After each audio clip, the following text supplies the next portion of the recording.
مسلمانوں کو عظیم فتح کی خوشخبری۔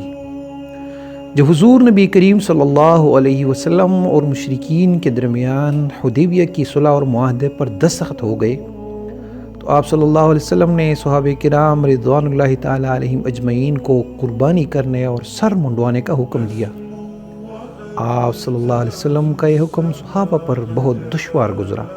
بالآخر حضرت ام سلمہ رضی اللہ تعالی عنہا نے حالات کو سمجھتے ہوئے آپ صلی اللہ علیہ وسلم کو مشورہ دیا کہ آپ ہی سر منڈوا لیجئے۔ تو آپ صلی اللہ علیہ وسلم نے اس مشورے پر عمل کرتے ہوئے سر منڈوا لیا۔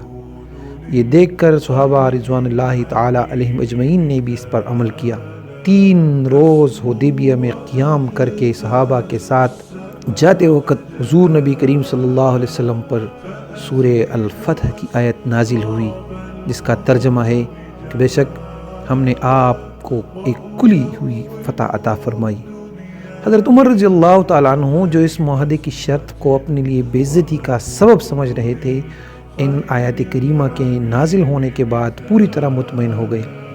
اس معاہدے کی وجہ سے کفار کا مکہ کاروبار کے لیے مدینہ آتے جاتے تھے تو مسلمانوں کے اخلاقی نیکی، اخلاص و مہمان نوازی سے بہت زیادہ متاثر ہوتے۔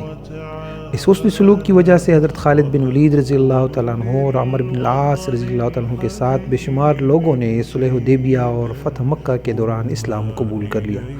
العرض اس معاہدے سے اسلام کے آگے بڑھنے میں زبردست کامیابی حاصل ہوئی۔